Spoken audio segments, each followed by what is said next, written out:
that's me. I want you to believe I'm fully qualified to speak to this topic, because I am. So without further ado, let's see where we are. Angela, could I just... And, oh, yes, and Libby. So, yeah, I just welcome everybody. I'm not screening, am I screening if I'm here? Yes, you are, right in front of the camera. So my name's Libby Stellis, and I've been here at City University of Seattle for just about 5 years. I started teaching English as a second language as a second or third career out of nonprofits, primarily in fundraising. So when we got the grant to start this program, I actually was the first director of the program. We actually have 3 Stanford programs here at City University. This one, that's teaching fundraising, Stanford Philanthropy. Stanford Inspire, which works with school teachers to provide clock hours, mentoring, anything we can to help them be engaged and want to stay in the profession. And thirdly, Stanford Harmony, which is a social and emotional learning curriculum for K through 6th grade. Again, all of these came as grants through National University from Denny Stanford. He had a wonderful 3rd grade teacher, and he wanted that teacher to be a model for how wonderful teachers could be. He also wanted to help kids learn how to get along from a very early age, so they would grow into adults who could get along. And so social and emotional learning is all free to schools, after school, before school programs, some pre-K programs, and training is also provided. So those are just some things going on here. City University of Seattle started in the 70s. We were among the first of what we would call private nonprofit universities for the working adult. So if you go back in time, in the 70s, UW, Seattle U, none of them had programs for people who were working and having families and wanting to do their degree, get a degree, and advance a degree. All of that hadn't started yet, but City University was on the forefront of that. In fact, you know this, as soon as online learning became possible, we jumped into that because we actually had people who were doing correspondence classes with us. We have about 7,000 students along the corridor. We have a number of campuses, Everett here, Tacoma, Vancouver, Washington, a number of campuses in Canada, and at any given time about half of our students are fully online. I did a stint in advising, and I helped a military person who was finishing his military service in Bahrain and wanted to get a jump on being able to get his degree. And so we would plan these calls to help him get started, and he was able to start taking classes in Bahrain because we could do it long distance. And so he was ahead when he left the military. So those are we have a lot of international students from China and Vietnam. And so we're this little gem here in this building that if you're a born and bred Seattleite, where you know the world of Seattle for a long time, this was the original Seattle Post-Intelligencer building. That lobby you were in is where the printing presses ran. And so we're happy to have you here. We'd love you to know all about our other programs, but primarily that you're here to learn about fundraising in a way that can be useful to you and to the organizations you represent. That's all from me. Goodbye. Okay. Did that help? Get your... Well, now we're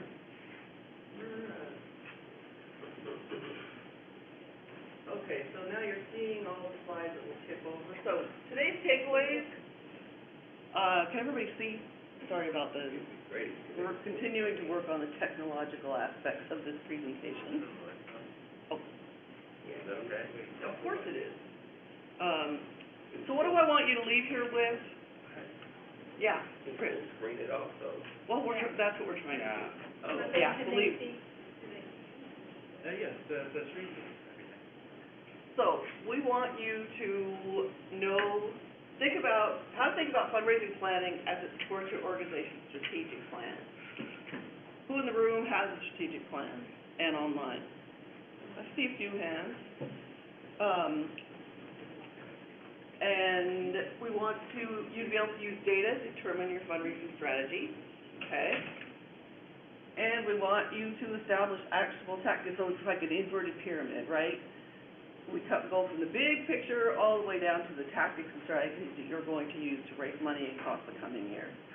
Anything that anybody wants to talk about that's not on this list? Anything I'm missing? Any other topics that you want, specific questions about planning that you have? Okay, let's go on. What is a fundraising plan? I know, this is the duh slide of the presentation. What is a fundraising plan and what's it going to do for you? Well, actually this is a poll. I'm one slide ahead.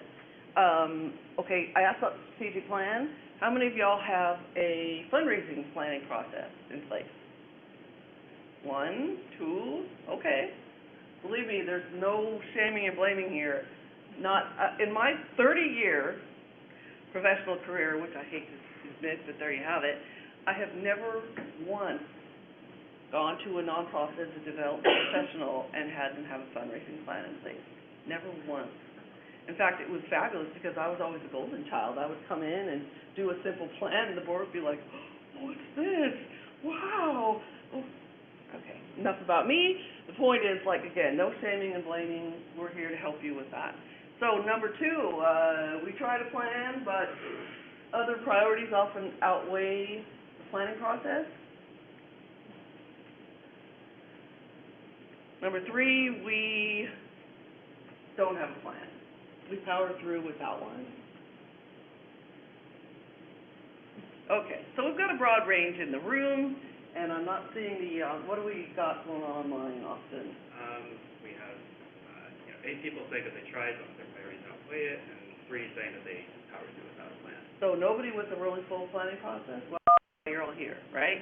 Okay, so what is a development plan? We'll come back to that now.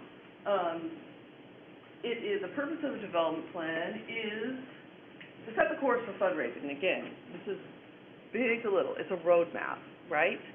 So your organization either has a strategic plan or you have a strategic plan and you don't know about it, quite honestly. Because I would imagine that everyone in this room, even without a written plan, you still know where you're going, right? You know, where you have a sense that we're serving this need and we need to do X, Y, and Z to meet the needs of our community. Okay, it's not in writing, whatever. You know what you're going to be doing, okay? The plan provides you, again, with actionable tactics. So it tells you, if I want to, and we'll come across this example later on in the presentation, if our organization, which is a fixed homeless shelter, wants to add a soup kitchen to our, because we feel that's part of our mission, because we see the need in the community, right? We're going to do this. We, the fundraisers, are going to support this by doing X, Y, and Z, right? And we get down to that X, Y, and Z. You know, how are we going to fund this, and who would be interested, and what's it going to take to raise that money, okay? And finally, you can engage your board, your staff, and your donors and constituents through fundraising planning. And there's a really excellent book by Simone, and I always get it wrong, Joyaux, J-O-Y-A-U-X. It's an entire book about how strategic planning and fundraising work together, and it's excellent. I use it in my class, some of my other classes. If you want to check that out, she's also got a website that's super helpful. Chris, yeah? The title of the book. How embarrassing is it that I do not know that? But I will find it and send it out. I can only think of the author because I use her website as much as I use the book, because she's broken a lot of it up and put it online as PDF. But I will send that to you. Thank you. So by sharing our planning process, by involving our constituents and our staff and volunteers in it, we're going to continue to engage people in fundraising. We're going to continue to build a culture of philanthropy if we're working on that. I know, Molly, we were talking about that just a few minutes ago, right? So you can use it for a lot of things. But my point to this seemingly duh slide is, it's a plan. What does that mean? You know what you're supposed to do. You know what you're supposed to do in part 1, yes. But any Harry Potter fans in the room or online? Okay, so there's a part in Harry Potter, I think it's the very last one, where they want to go off and do something, and Hermione says, but we can't just go, we have to plan, we have to figure things out, and Harry says, when has anything ever gone the way that we thought it would when we made a plan? And that's part two of this point. You want a roadmap in place, but it doesn't sit on the shelf. Things aren't going to go the way that you thought they would, either for good or for bad. So you will have to adjust your plan. You should be bringing it out on a regular basis to monitor what you're doing, to see if things are going the way you planned, and adjust course if need be, right? So in budgeting, I say the same thing. It's a plan. It's dynamic. It's a living, breathing document, right? Okay, so I'll go ahead and Austin, I think I need more coffee. So let's first talk about aligning your strategic and fundraising plans, whether strategic plans written or not, fundraising plans written or not, okay? The question you want to be asking yourself is, what does the organization plan to address, and by address I mean what needs is the organization planning to address in the community, or accomplish maybe a project or a building or a new program, whatever, and how can fundraising support that? So this is a totally fictitious example that is sometimes theatrical to make a point. So let's say we're with a fictitious homeless shelter, and we might have 3 to 4 strategic objectives for year 3 in our strategic plan. We want to increase the size and diversity of the board. We want to launch a job readiness program. We want to expand, I know this is a lot, we want to expand outreach to the homeless population, and we want to increase our financial sustainability. All strategic goals, right? Everybody agree on that? Okay, so thinking about those, you're the Director of Development in this fictitious homeless shelter. How are you going to support these strategic goals with your fundraising efforts? Obviously, a planning process takes more than an hour in the classroom, so just shout out some ideas. What might you see as how fundraising could support these goals? And maybe not all of them can be supported by fundraising. Mind you, there might be a red herring in there. You never know.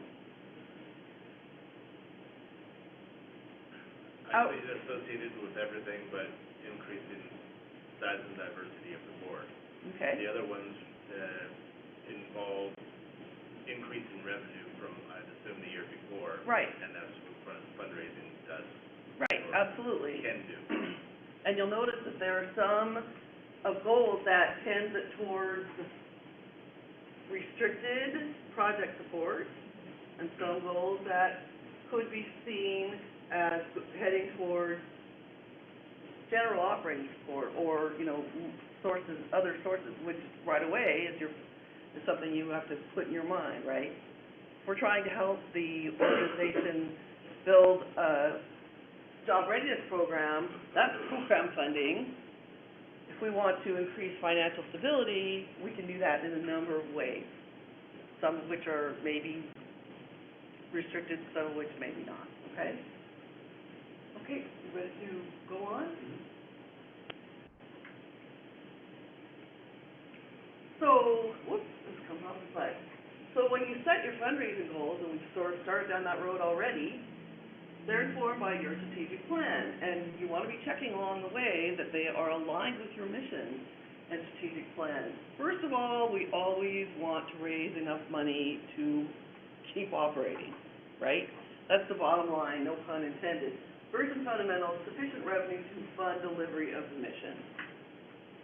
But what else? We talked about your ideas for fundraising goals that would support the sample long-range plan presented, which I put back down there in tiny type. I think we probably agree that, at least at the level that we can discuss in today's workshop, increasing the size and diversity of the board isn't a direct fundraising strategy.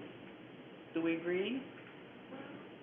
Well, like I said, in the scope of this, yes, that's a bigger, fundraising has to do with that, right? But because we only have an hour, I know, not to shut you down, but I'm trying to be kind of really direct. Because you know where I know where I'm you bet. Anytime. And we can come back to it if there's time at the end, by the way. I don't want to shut you down, but I got a lot of material to get through. Launching a job readiness program. Okay, job readiness program. I need you, my development director, to raise $50,000 for a job readiness program. How are you going to do it? What's your first step? Find out how much the program, $50,000. Who might benefit from the program aside that would be able to help fund it? Who benefits? Usually businesses that need employees that are ready to do the work and they're having trouble hiring.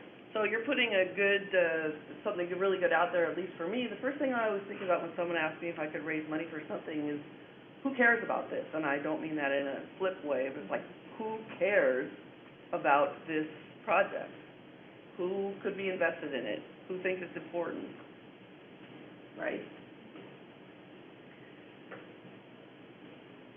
We obviously, this is fictitious, so we don't have those answers, but we would start going through our mental Rolodex. Do we have major donors that care about, occupational readiness? Do we know some grants that we can write, et cetera, right? What about expanding outreach to the homeless population? Same thing, right?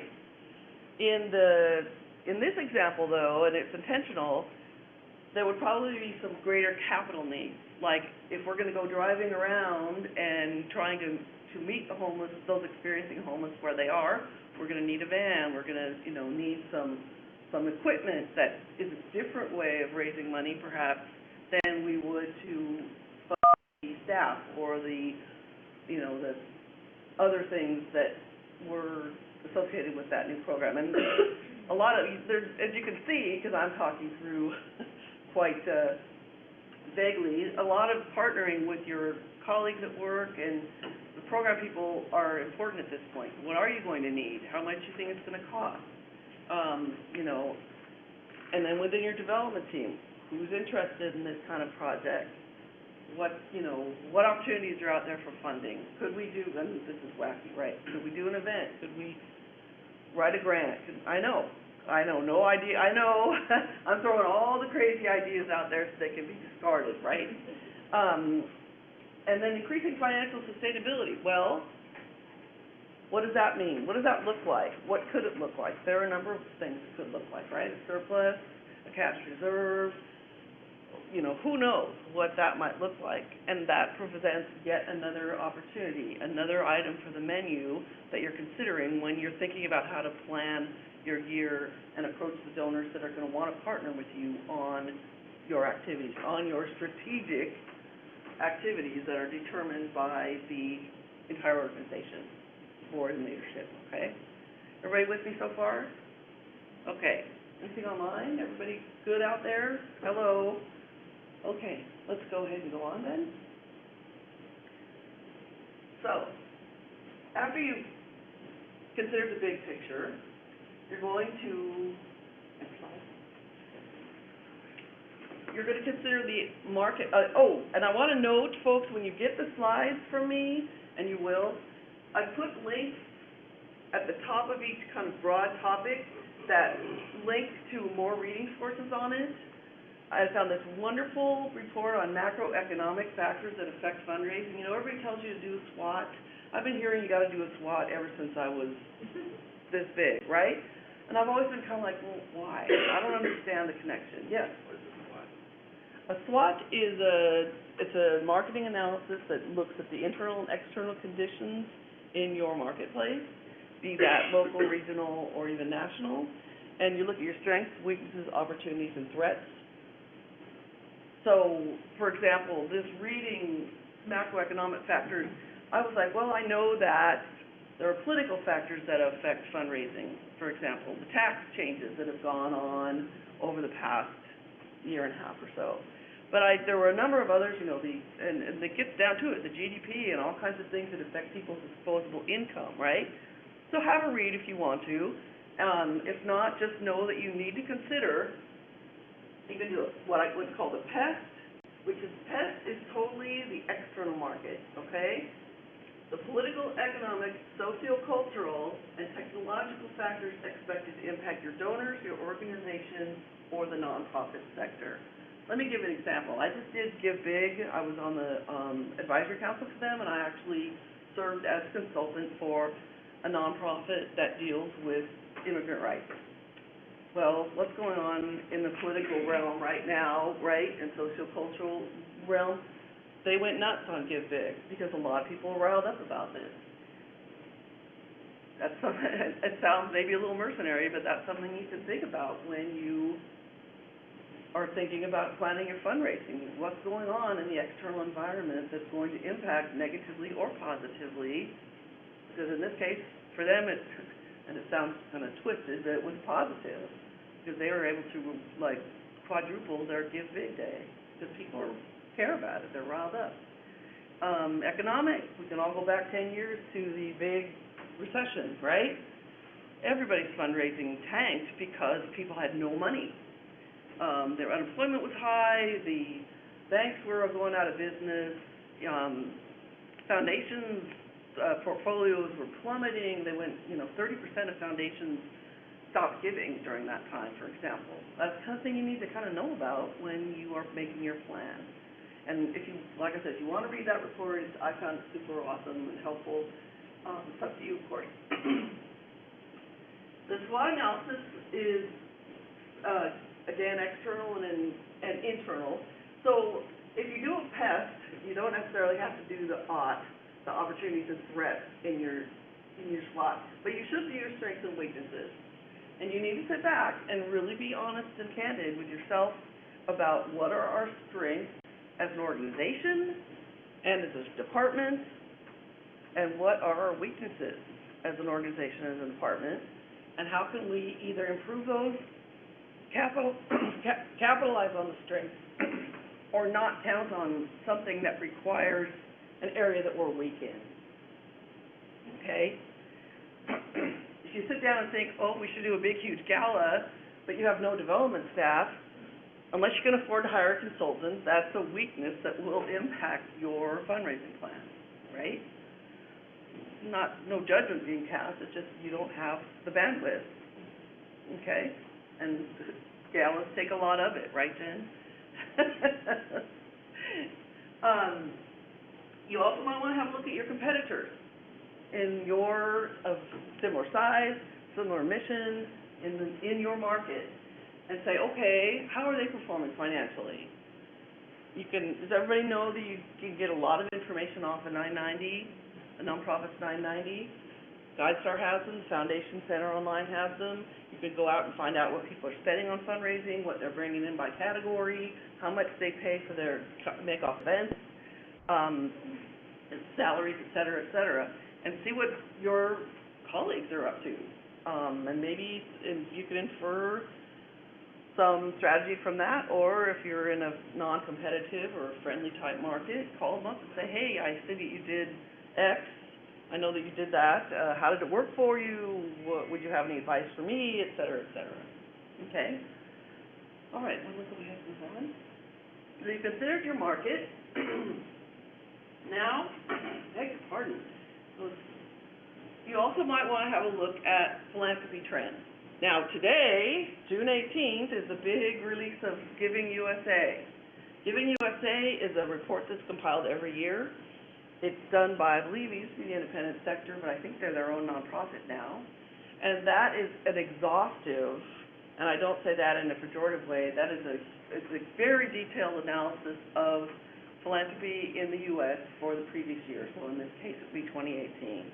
That's going to tell you a lot, and they slice and dice it in about 10 million ways, which all can be used to your advantage. And I would encourage you to look at it costs money. And there are a couple of nonprofits around town, by the way, presenting the Giving USA report this week. There's one over at the Hutch. I got one today that's being done by the Alfred Group for free. 25th of June, I believe it is. Anyhow, if you go out and look at CEC Fundraising or the Alfred Group online, they'll probably have the event posted. I'm going over to the Hutch because it's close to here, not that you need to know that. In any case, It's expensive to report, so go and get the executive summary online, or go to one of these presentations and pay attention to what's going on in a number of places. Aggregate giving, is it up, down, or flat? I think it's probably going up. Overall giving trends by source. So, are individuals giving more or less? Are foundations giving more or less? Are corporations giving more or less? What's going on with peer-to-peer and online giving? That kind of thing. You're going to find it all in that report, right? Response methods. I kind of just touched on that. Direct mail, online fundraising, telefundraising, how you bring in, the vehicle you use to bring in that money, right? And then your sector, because they do split it out, arts, healthcare, education, human services, all that. So have a look at what's going on there and use that when you're starting to think about your plan. There are additional resources that are similar at all these wonderful websites and or organizations. I would especially encourage you to consider the Foundation Center and ASP. Those are really great resources for what trends are going on. Chronic Philanthropy is also very good. Okay, you want to go ahead and go on? So you figured out everything going on around you, in the world around you. Now let's talk about what's going on in your own organization, okay? And yes, the big A word is up there. To do a good fundraising plan, you need data, and by that I mean you need to conduct a fundraising audit. Big word for looking at what happened to you over the past year, certainly. Some organizations choose to do 3 and even 5 years back to look at real trends as opposed to single-year blips, right? How you decide to do that is up to you, but you're going to have to gather a lot of data. First, you want to organize your data, okay? So for each fundraising, and I'm calling them activities and campaigns interchangeably, for each fundraising activity or campaign, you want to know, who's responsible, or what the name of it was, what the purpose was, a date and time range, how much you raised, and who your target audience was. It's the fundamentals, right? And by campaign, I mean the literal campaigns like, year-end mailing, but also grants, events, or events you would probably separate out, right? But think of a campaign as your fundraising activity, okay? Now, go ahead and move on. You're going to want to mine your data for donor data. So the number of donors, who's new, who's coming back, who's staying with you. You want to look at gift data, the average gift amount, the number of major gifts and the average amount of major gifts. Okay, you're like, all right, Angela, so I take all this time pulling it and putting it into Excel or whatever I'm going to do. Why? Well, you tell me. What can we learn from it? We know how many donors we had last year. We know how many donors we had 3 years ago. What does that tell us? Your retention. Our retention, right? What else might it tell us? Distribution of donors by gift level. Say we added Facebook giving 2 years ago, and now we have more donors. Is our Facebook campaign adding to our donor base? We probably don't know, but it's a way of looking at it and say, hey, when we started raising money on Facebook, our donor base got bigger. And then you have to figure out, well, is that because we treated our current donors well and we had a high retention rate? Is that because we're getting a lot of new donors that only give 1 year and then go away? It's not the answer yet, but it's giving you some questions to ask when you're thinking about it, right? Same for all of these. Okay, returning donors, we have a high retention rate. Let's say we find that 60%, 70% of our, right, of our donors have come back year after year. What does that tell us? We do stewardship well and keep doing it. And don't let anyone who tells you that, by anyone I mean leadership, who tells you that stewardship isn't important, convince you otherwise. Okay? So yeah, we want to know about our retention. New donors, well, you get the point, right? Gift amounts, why do those matter? What are you going to learn from having that information? It's a way to categorize donors. It is. And what does that tell you? where you wanna spend your most energy and resources. Right. In part, yes. So 80-20 rule, right? If you don't have a formal major gift program, the top 20% of your donors by gift amount are the ones you should spend the most attention on. So focus your most attention on. Am I speaking English? I'm not sure.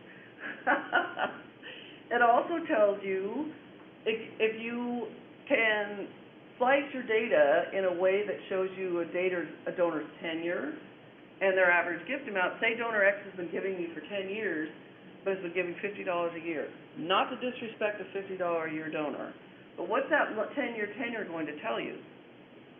They're pretty loyal, they keep coming back. Might they be in line to be asked for an upgrade? Remember, there's 3 ways of raising money, right? What are they? New gifts, returning gifts, renewed gifts. Right? You can ask people to continue to give, you can ask them to give more, or you can acquire new donors. What's the least expensive? Retaining your donors. Yeah. So if you have someone who's loyal to you and has been, supporting your mission for 10 years, maybe it's time to do a little prospect research and say, hey, would you be willing to give us $100 this year? 75, whatever.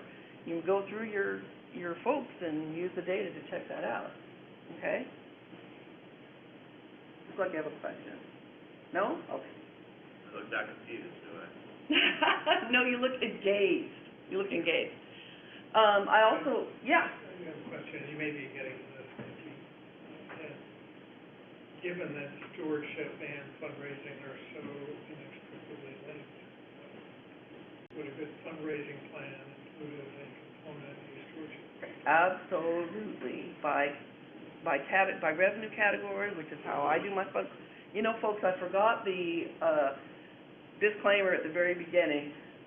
This is how I have learned how to do fundraising plans. This is how I've done them, and this is the reading I've done, all kind of rolled into one.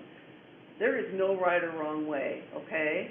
You've got to do what works for you. I make my plan by revenue category. So I look at my major gifts, and I look at my events, and I look at my grants, and say, okay, how am I going to do each of these this year? Some people do it by calendar. So if that works for you, no problem, right? Yes, there's a question online? Well, just going forward, when you take questions from the room, if you could just repeat the question. Okay. Because sometimes the people online can't necessarily hear when other Okay, people sure. instruct, so just make sure you repeat the question. Got it. Okay. That last question was about stewardship being part of your fundraising plan, and my answer was absolutely. It's an integral part, and yes, there will be examples of this later on in the presentation. Okay. Once you've done your this data, the gift and donor data, I would encourage you to do what I call either the revenue pie or the revenue chart. So we could go on to our next slide because people make sense of this differently. I've done 2 slides for it, and apparently they're in next. So number of touches or other data to consider. I'm jumping ahead of myself. This is some of the non-dollar amount data that you want to consider.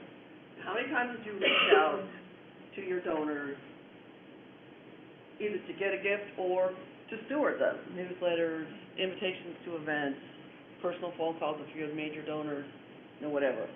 How did your email do? Did people open it? Did they opt out? Did it bounce? Well, bounce is a mailing list issue, but you know what I'm saying, right? Some other online metrics, how people are engaging with you on social media, which is why I'm passing around my very primitive list, and we'll have a poll at the end for you online folks to know how you're engaging with us so we can serve you better. And the number of fundraisers and or teams, if applicable. So say you're United Way or someone who relies heavily on your volunteers to raise money for you, knowing how that's doing is also going to be super important, okay? Yes? One person online is curious about what donor databases people use. I'll put that to the online room and the in-person room. Donor databases, CRMs, which ones do y'all use? Salesforce. Little green light. Little green light. Donor Perfect. Donor Perfect. Fundraise? Fundraise. We just started it. Okay, so a new one, Fundraise. Is that the brand new free one that's out? It's not free. Never mind. Okay, I myself use I've used several, eTapestry, Razor's Edge, I also use Little Green Light. Salesforce I use in an educational sense, but I could see where it would be really also helpful for fundraising. It's complicated, but it's free. Yeah, Salesforce is free, 10 licenses per nonprofit, people, free, free, free. I'm not plugging it, but sometimes if you've got nothing, free and something is better than nothing. Another question online. Well, someone online mentioned one named Salsa. I don't know if you've heard of Salsa, that. And then there's another another one. one named Virtuous. Virtuous, another opportunity, okay? And there's actually a lot of it, I was trying to help a student of mine last night, her board wants to buy a CRM, so I did some research for her because they're giving her a hard time because she's young and a student. I said, okay, tell them of this, I said that. And there's a lot of information on how to select the CRM and think ahead about what you need from it before you get out there, because otherwise you'll get overwhelmed, okay? But yeah, just how do I choose a fundraising database, and bam, you're gonna get a ton of information. Moving on in our data to consider before we start our tactics, we want to, wherever possible, and in addition to the actual information, this is again how you're gonna engage your board, your donors, your constituents, consider their feedback, okay? So if you can ask your donors about what worked and what didn't, your board, what worked and what didn't and why, okay? You can take notes yourself. Obviously, your staff is going to be one of the first places to stop. What worked and what didn't, no matter how trivial, okay? Did you get a good response? Obviously, and that might be where people gave, but they had an issue with an image, or there was too much paper, or it was too long, or whatever. Pay attention to that kind of thing. What did you do that was new?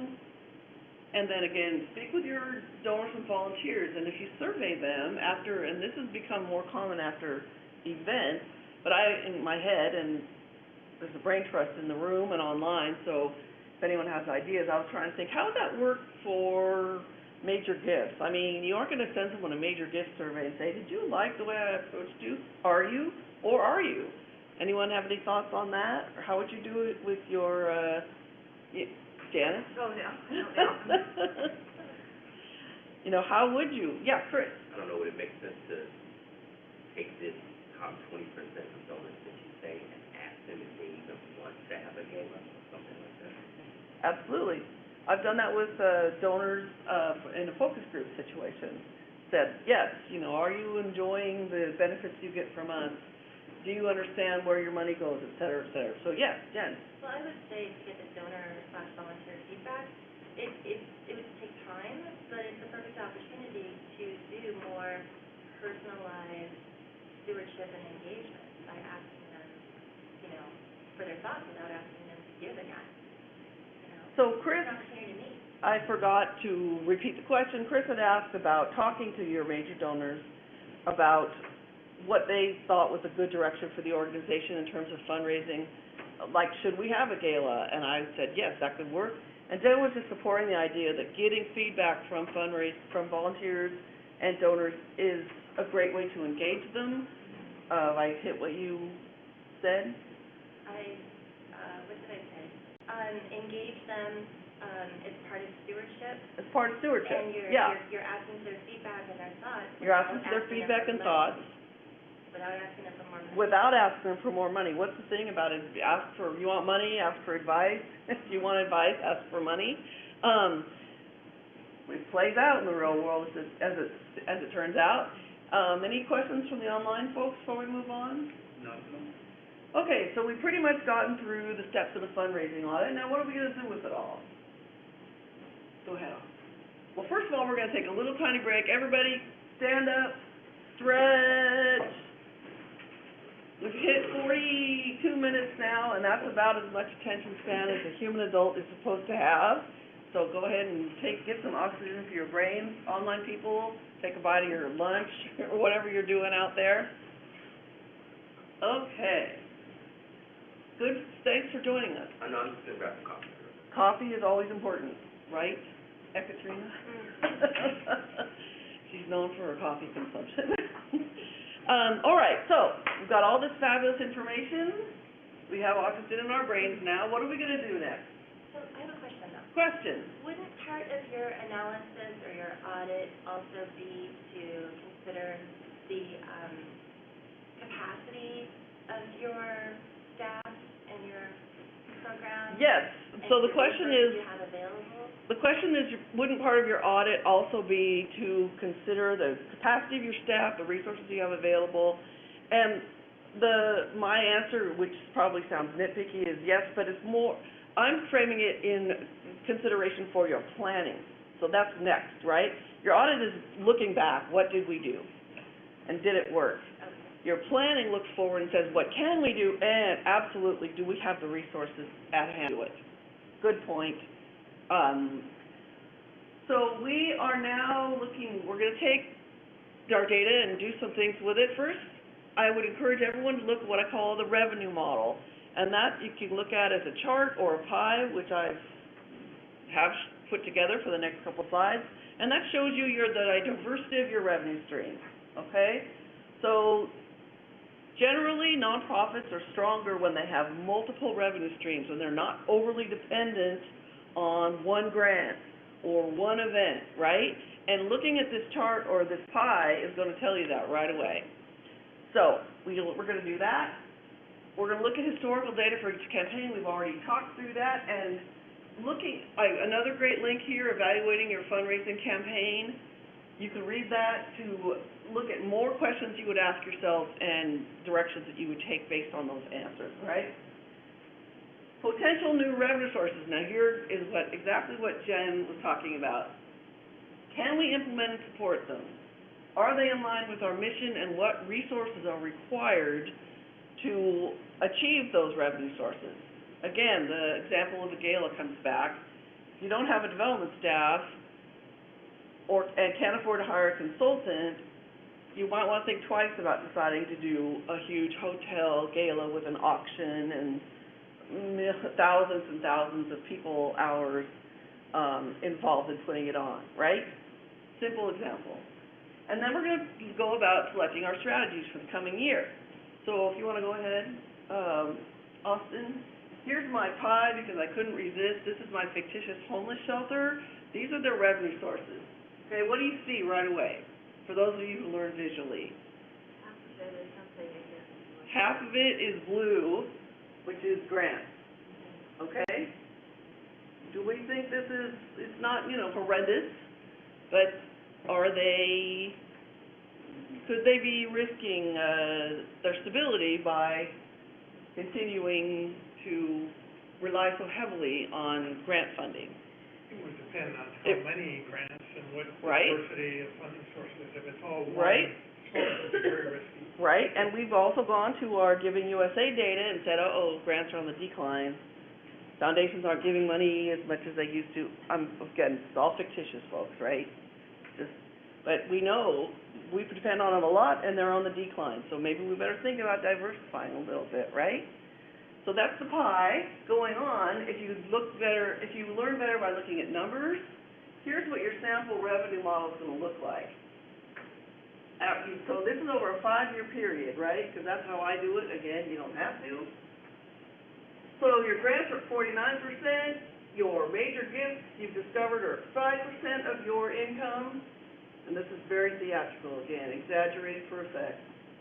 Your annual fund, 25%. Your board does not give. Your fall gala is 11%, and your spring luncheon, which started 3 years ago, is now at 9%. Now, if you look at the trends, grants are going down, 500 to 375. Major gifts are going up, yay. Annual fund is going up. The board has not been asked. Fall gala is going down. The spring luncheon is going up. So this is very, very simple. You've had a lot more data, right? But again, now you start considering, okay, where are we going to put our resources? Anybody see the big red arrows there? Big red arrows, right? If I were a development director at this fictitious homeless shelter, my first step would be to do a board campaign. The board of the organization's leaders, and they should be asked to give. They must be asked to give, in my opinion. Okay? Where else? Major gifts, which if you've read your Giving USA data, right, individuals make up 70% of philanthropy. Individuals make 70% of the gifts in this country. Now, here we're only talking about 5%, again, exaggerated for effect. Anyone see an opportunity there? Right? This is what your data is going to tell you. This is the kind of thing that we're looking for when we crunch all those numbers. Okay? Total revenue, though, is rising. So there's probably going to be an expectation from your board leadership that I continue to do so. Okay? So if we go on, we're going to put into writing, and again, this article is super good. It's if you're new to fundraising or if you haven't gone through all the different ways to raise money, it's an article about each revenue source, exhaustively. And what Jen was talking about, it tells you, how it's done, what it takes to do it, how much staffing or money spent or whatever. So I encourage you again to check that out. So you're going to, for your plan, you're going to put into place your goals. And by that I mean the dollars you want to raise and any other fundraising goals that you wish to achieve. And for this example, I'm going to go back to looking at 0% board giving and say one of my goals, if I were planning, would be 100% board giving. Okay? We want each one of our board members to make a gift that is significant to them. That's the goal. And then we would attach a dollar amount to that after looking at our board and their capacity and their tenure with the organization, where they give elsewhere and how much, et cetera. You have to do the prospect research, right? Reflect and describe. Why is this tactic the best way of achieving this goal? Well, this is where I would get out and get all my resources and say, because best practice is that boards are the leaders, they give because they're going to be asking other people to give, they set the standard, they're the role models. We need them to step up. And I'm not jumping on board, maybe they've just never been asked, right? Which tactics are we going to use here? Are we acquiring, are we renewing, are we upgrading? In this case, we're acquiring new donors, right? Our wonderful board. We're going to project our revenue, and I'm going to send you a spreadsheet that provides, because we're getting close on time, provides you with a way of projecting your revenue that is part art and part science. This is where it gets tricky, right? So you have 10 board members. You list them on this sheet, and there are full instructions in it when I send it to you. You list them, you have targeted an ask for each of them after doing your research, talking with your ED if you're not the ED, looking at their other giving, looking at their capacity, etc. And then, so you have a target ask, and then you guess, educated guess, the likelihood of getting what you asked for. So if it's 100% likelihood that you're going to get $1,000 that you targeted, 100%, 1,000. Then if you say, okay, we're going to ask board member number 2 for $1,000, but they give to a lot of charities and they have kids in school and all that. We're going to ask them for 1,000, but we think we're probably going to get 500, 50%. Okay? Everybody get how this spreadsheet works? I'm buzzing through because I know we're running short on time. And you can use that for major donors. You can use it for your grants, events, and annual fund is a little different because a lot of things come into the pie. Part of the resources at the end are fabulous article by Joan Gary. Who knows Joan Gary? Everybody knows of her blog and training about how to project fundraising revenue. And for events, it's a little more complicated than I could get into here, but that article will help you, and I can be called on if you need to talk you through it. Then we get down, so we've decided how much we're gonna raise and how we're gonna do it, now we really get down to the nuts and bolts and say, okay, who's responsible? When and how will this tactically be implemented? Are we going to do we're gonna do a year-end mailing, so that'll happen in November. What about a spring mailing? When will that happen? Well, there's Give Big in the spring, do we wanna coincide with that? And our galas in May, so maybe we should do it in April or June, or, you get down to the real nuts and bolts. When and who and how is this gonna happen, okay? What's it gonna cost? You gotta spend money to raise money, right? So in the next couple slides, I show you how you figure that out. How will non-financial tactics be tracked and evaluated? So say increasing your retention rate is important for one of your goals. Okay, that means you have to either enact or increase your stewardship, right? So at the end of the year, you want to be able to say, how did we do that and did it work? So if that means you started a newsletter or you started sending out, a 6-month report to donors on what their gift has done in the past 6 months, or whatever you decide to do, you've got to tie it back to increasing your donor retention and measure and evaluate it, okay? I know I'm rushing through this, sorry about that. So next slide. Here's a tactical example, and kind of goes all the way through everything we've talked about today. So at this fictitious organization, asking the board to give increases financial stability, right? It brings in unrestricted, usually, dollars, unless, of course, a board member wanted to make a major gift to one of the programs that we talked about, the job effectiveness or the outreach, right? It would have 2 fundraising goals. Dollar amount agreed on, 10,000, 15,000, whatever it ended up being, but also the goal of achieving 100% board giving. And this is super important to be able to talk about. I don't know if anyone in the room has ever sat down with a foundation or had a site visit where they asked you, does 100% of your board give? But I have. So it matters to people to know that the leadership is behind the organization in many ways, and one of them is financially, okay? So our tactic would be that the Director of Development works with the ED and the board chair to develop a plan or request of each board member. Very simply, this is very simple. Board chair would host a cocktail party in their home to announce the board campaign. Board chair and the ED or Director of Development would solicit each board member at lunch or coffee. And then there would be a board dinner when the goal was reached, celebrating the campaign and the success. And again, you're going to have to go through each of these and say who, how, when, what is needed, and how much will it cost. Okay? Want to go ahead, Austin? Just a note on your revenue projections, I'm jumping around a little bit.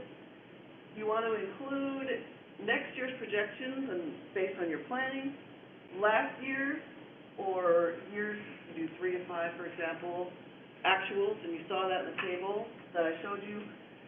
I always put percent change and the dollar change because that makes it more real to some people. You can say that you're going to raise $10,000 more, and depending on whether or not you were already raising $1 million or you were raising $10,000, right? One is a 100% increase, the other is a 0.001% increase. But when you say, yeah, we're going to try to raise $10,000 more, it doesn't. You got to put it into context, right? So go ahead, Austin, if you would, please. This builds on the table that we had when we were doing the history, right? So we looked at all our categories. And then we projected what we do in the coming year. So, based on this, I guess that grants would continue to go down, that major gifts would continue to go up, annual funds going to continue to go up, board campaign is new, and we're going to be conservative and say $15,000, right? Fall gala, flat. Spring luncheon, flat. Why? Because I looked at the Giving USA data and what other people are doing with their events and said, okay, the events still happen, but it's not a good idea to count on them going nuts and ballooning and mushrooming out of control, right? Again, this is all fictitious. But you get the process now, right? So I can put in, 7% less in grants, and then 13 more in major gifts, et cetera, and the dollar amount. 25,000 less, 5 more, 10, 15, et cetera, for an overall $5,000 increase or 1%. Now, I'm not gonna go there about whether or not this would fly, because most boards wanna see, 25% increase every year, but that's a political thing that I can't get into today. Okay. Everybody with me so far? Okay. So, coming back to the expense budget, you have to talk about how much this is all gonna cost, right? So let's just do a little bit more of our board campaign example. So we do include the direct expenses for each activity and each revenue category, right? Different organizations budget differently, especially when it comes to administration and salaries. So you're gonna kind of have to check with your own finance people as to whether or not the expenses of your fundraising include, for example, your own salary. And if you have a photocopier, if you've got to track how many, I've been in organizations where there's a code, right? You put it in for development and you get billed for those photocopies. I don't know. That indirect is gonna vary by organization, okay? For our sample, we spelled out our tactic. Now we have to figure out that it's gonna cost us putting on a cocktail party to announce the campaign. So cocktail party for 15, you're probably gonna invite spouses, so now we're up to 30, maybe 5 staff, the ED, the Director of Development, the events person if you have one. I would budget for 35 to be conservative, right? Solicitations, there are 15 board members. You're going to have 2 staff, either your board chair or your ED and your Director of Development on each call, so lunch for 45 people, or 45 lunch units, if you will. At $20 lunch equals $900, and then the board dinner to celebrate, to steward those donors, celebrate their giving and thank them for it, would again be, same numbers as your cocktail party, probably 35 or so, 35 people for dinner in March or April. Go ahead, Austin. And then we keep getting more granular, and then you plot out your calendar, okay? Some people use a 12-month format, or you list each revenue, events, here's the events calendar, here's the grants calendar, here's the major gift calendar. Doesn't matter, however it works for you. For our example, we're going to have our cocktail party in September, so back up for the invitation and preparing the catering and all that. We're going to do board asks from October to February, so we need to get 15 lunches scheduled across those months, right? Then the celebration dinner in March, so we probably start planning that in December or each January, be the time of year so funky that we might want to start earlier than later to make sure we get it all done in time. Okay, so is everybody seeing how we're going from the wide to the narrow? Okay. Go ahead and move on, Austin. Now we got to monitor our plan and be accountable for it.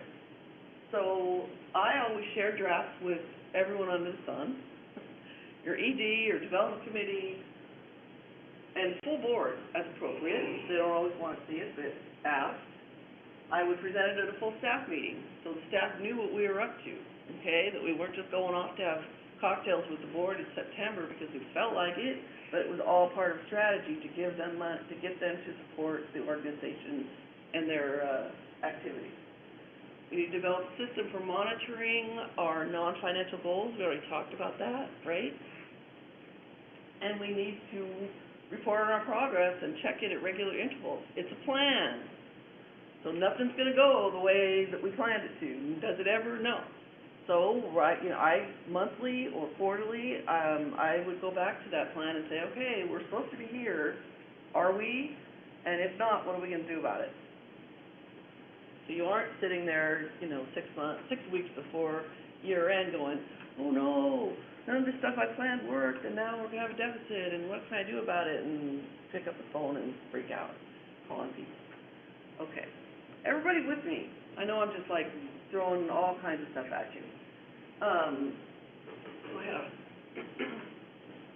Here's some resources for y'all, and like I always do, because you get the PowerPoint in PDF format, I have just put this straight out link, so if you need to copy it and paste it, you can. Finding your funding model is kind of how you selected tactic. Finding your funding model 2 is more of the same, and then finding fundraising strategy was an excellent blog that I found really helpful to prepare for this and wanted to share with you guys.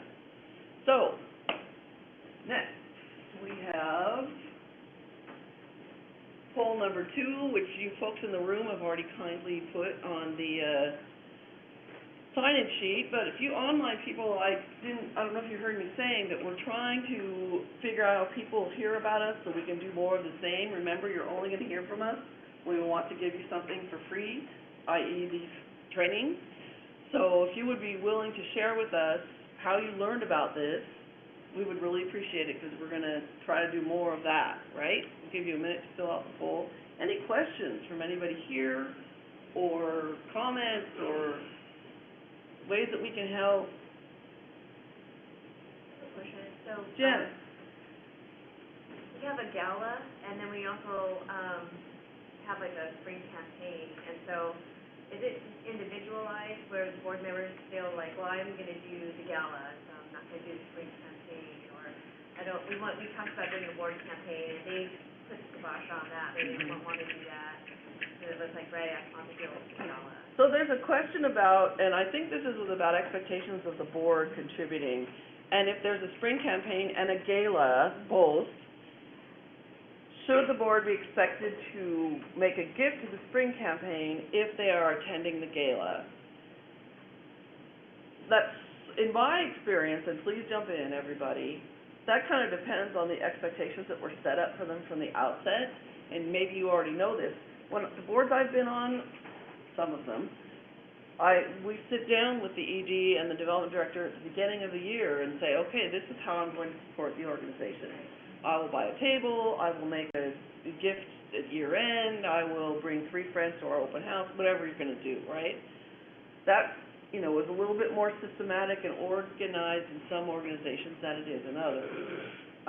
So, personally, I think, as a board member myself, I attend everything and give to everything, but, everybody has their different circumstances. Am I helping you? Yeah, I mean, I didn't do that, and we haven't been in the habit of doing that, and so, yeah. Yeah, I've run into that because the board member will say, well, I went to the event and I bought something, an auction item, and I'll be like, okay, that's really cool, but that goes towards the event goal. Mm-hmm. And we want to be able to show that our board contributes X dollars. I don't know if I'm right or wrong, if I'm, dividing hairs, but I hear what you're saying, and I don't have a solution entirely other than to prepare yourself ahead of time with what to expect. Anyone else have any comments on that? Online folks, do you ever run into that? We don't have anyone made a response yet. Okay. Okay, so the last slide is always me, how do you reach me, and we have actually way down in the margin for you folks online, the registration link for our next seminar, which is about ethics and fundraising in July, the 9th of July. This is my contact information. You're always welcome to reach out to me with your questions. You want me to have a look at something. Things have slowed down for me a little bit now. Woohoo! So I'm at more liberty to review things or just want to bounce ideas off. That's cool. That's how they pay me the big bucks. And I just really want to thank you all for coming today and for joining us online. Hope you've learned something and taken something away from this. And, yeah. So when you create a strategic or a plan, fundraising strategic plan, is this something you sit down and you do in a day? Is this something you sit down and you do over the course of a week? Is this something that you do at the start of your fiscal year or before the fiscal year begins? How do you approach it? The timing, okay, so the question's about the timing of planning and whether it's created a day, a week, however long. I myself have usually worked at organizations where the budgeting process was pretty well established. So say I had a June 30 fiscal year end. Thank you, everyone. I know we're running over. Appreciate you coming. if the fiscal year end was June 30, I knew the budget process would start in November, December. And so, quite candidly, because I was going to be, knew I was going to be asked how much I could raise, I was already planning for the next year by October or September. And that's not unrealistic. In some senses it is, because, you know, you're split between your individual donors who are much faster to, they can write a check, right? And your grant and event plans that have to be done way in advance to get a date in a venue, to meet grant deadlines that are usually 6 months to a year out. Thank you for coming. So I started putting together at least estimates, a good 9 months, 6 to 9 months ahead of time. I know you're like, that sounds wacky, but, No, I don't have a plan that I can't pull up with my plan, but I definitely have a plan, associated with different things. I was just wondering, do you have a document that you approach or, and address, you know, quarterly or whatnot to reassess and things this like is that? my template. Right. I've taken you through all steps of, mine has the revenue goals first, the SWOT, the overall fundraising goals, the tactics. It's like a 12 or 15-page document. Calendar and, exactly what's gonna happen when. And there are templates all over the place online for that. Yeah, so if mine doesn't work for you, find one that does. The last one that I wrote ended up being a massive Excel spreadsheet, like super long, but I'm a visual learner, and I'm a visual organizer, so that's really what works for me. And just, you know, it's the activity, and then every column would be sort of projection, and, you know, who the different parts are, who the different people are. And if you don't have one in place yet, I would say draft one and work with your ED on what the time would be of when to I think actually. you are the ED, right? Are you the ED? Director of Development. That's what Oh, I thought you said you were a Honestly, one-person shop. Sorry, my My bad. ED is, I think she wants to know what I'm doing, but she doesn't need to know how it's done, for the most part. But I'm trying to figure out how I can do what I'm doing better, and I know a plan, if you have, anyway. So I'm trying to devise a way to do what I'm doing better, and I believe this will help. So I'm just trying to formulate a plan in my head to make a plan, if you will. Yeah. Another great thing about a plan, even if it's just something internal that you're just sort of using for yourself, is it helps you determine as new things come up if it fits the plan. And, you know, because you're talking about how like the plans that can be changed, blah, blah, blah. It will help give you the tool, the ability to prioritize as you're asked to do new things. Something new comes up, you can look at your plan and say, does this help push it forward? Does this add negative, or is this a red herring? Is this something that is not actually going to help with this plan at all? It's just something nice that somebody thought was cool on the side. It really isn't going to have the ROI that you want. Right. You know? Or something you would agree to take. I know one of the things I thought about this morning when I was thinking about presenting this, it was one of the, I think Haiti or one of the big hurricanes in Texas, and they had the text to give on the NFL that Sunday, and millions and millions are raised. And of course, the next week, somebody, a board member or somebody, a staff member said, well, why don't we do that, right? And that's when you have to be ready to say, well, you know, here's our plan. It costs this much to do text to give, and you have to have urgent, and you have your ducks lined up, right? Otherwise, it's just like, yeah, okay, let's do that, and you get sideswiped, and There was a lawyer who was on staff for a while, and she was constantly harassing me that we needed to have a luncheon just like Dawson's Place. Yeah. And she was constantly harassing me about it, but the problem is that it didn't fit in what our capacity was and what things look like for us, because the expense is even greater than what we currently spend doing the gala. So it was, you know, we need to do luncheon, look at what's laid out. It's like, no, it doesn't fit